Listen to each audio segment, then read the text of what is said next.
It was a spectacular operation by the French services and a blow to the Russian Shadow Fleet, which, despite European sanctions, had been able to count on peace until now. Okay, French Navy. The captain, an Indian citizen, has been released, but the vessel will remain in France for the time being. This is the result of recent, very specific statements by the French president. We will not tolerate any violations. We are determined to comply with international law and ensure effective enforcement of sanctions. The activities of the Shadow Fleet contribute to the financing of aggression against Ukraine. It wasn't until last week that France began to take real action against the so-called Shadow Fleet, the illegal transport of Russian oil despite international sanctions. So, after almost 4 years of war in Ukraine, and after the Americans decided to take similar action, and after these recent words from the president of Ukraine, why can't President Trump stop tankers from the Shadow Fleet and seize oil, but Europe doesn't?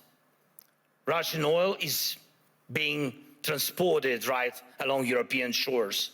That oil funds the war against Ukraine.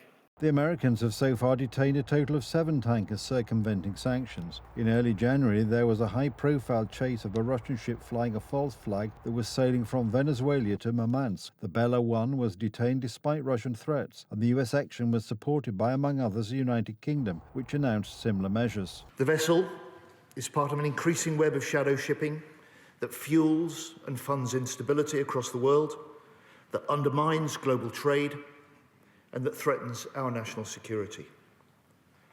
We know Russia operates a vast shadow fleet of its own to bankroll its illegal invasion of Ukraine.